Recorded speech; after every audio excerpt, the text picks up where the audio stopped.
Hey guys, it's Alec from Cichlid Bros, and in today's video, I'm finally going to be setting up my first saltwater reef tank. As you can see, it's already set up behind me here. It's been up and running for about 2 weeks now, and in today's video, I'm going to take you through a step-by-step process of how I set it up. Some of you may know that other Cichlid Bros, Troy and Quinn, have already ventured into the saltwater side of the hobby, and today, it's my turn. Obviously, cichlids will always be our focus of this channel and our first love, but we wanted to challenge ourselves by experiencing new things in the hobby and keeping things fresh for you as well. We have a ton of big things happening behind the scenes that we can't wait to share with you, so make sure you hit that like and subscribe button to follow along with that, as well as updates from my new saltwater tank here. I'm really excited to show you guys this one, so guys, let's dive right in.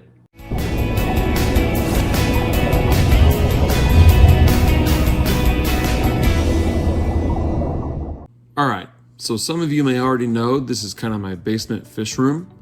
I have my main centerpiece 6-foot African cichlid tank right in the middle of the room, as well as two Aquascaping Nano tanks stocked with different kinds of shrimps in the two corners over here.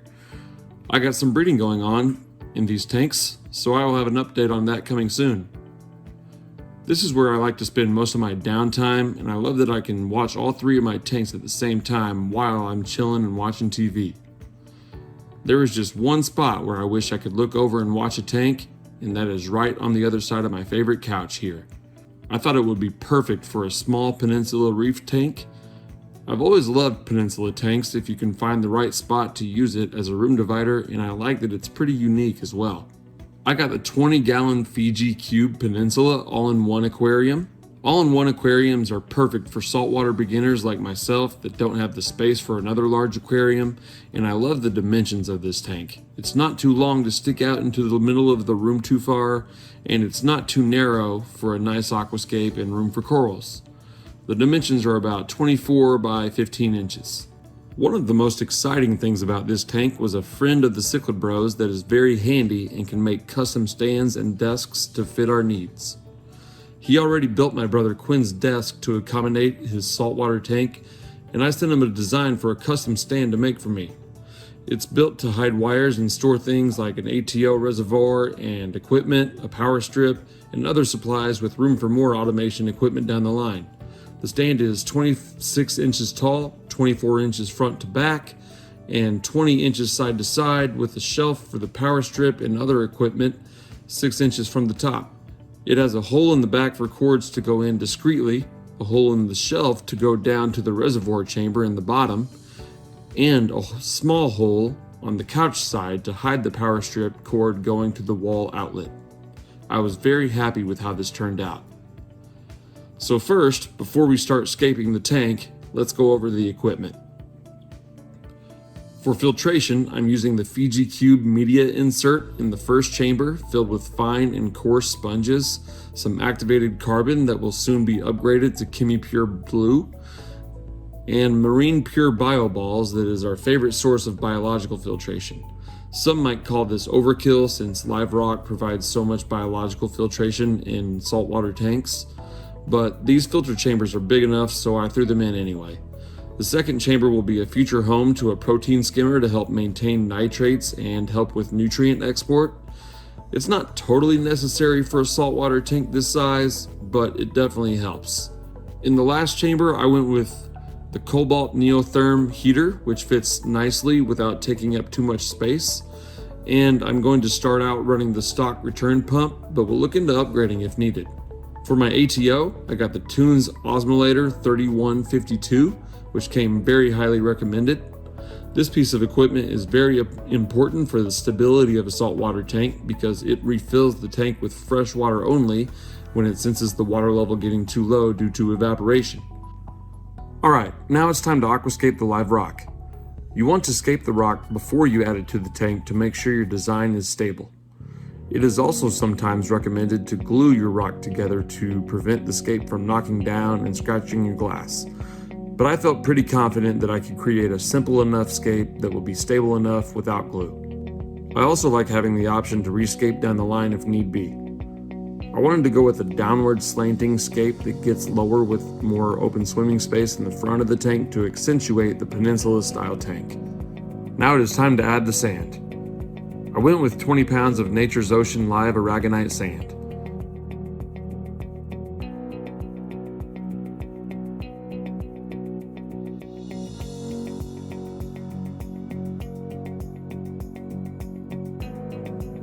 Now let's add the salt water. One other piece of equipment I didn't mention earlier is my 100 gallon per day Aquatic Life RODI system.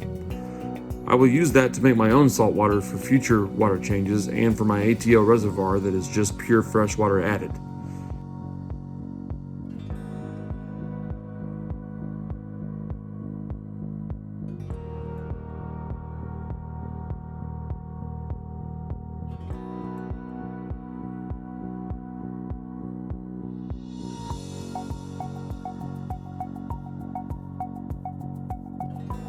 And now it's time for the finished product.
So it's been a couple weeks now and the initial setup is complete, but there is so much more to come with this tank.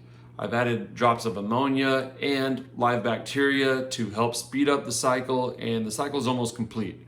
I've kept the lights off for the most part to reduce algae growth during that cycle, but it should be ready for fish really soon. I got a lot of really cool and unique stocking ideas when it comes to fish and corals, so you're not gonna wanna miss it. And like I said, we got a lot of big things coming on the horizon that we've been working on behind the scenes with our channel. So make sure you stay tuned and follow along to keep up with that. Thanks so much for watching, and we'll see you next time.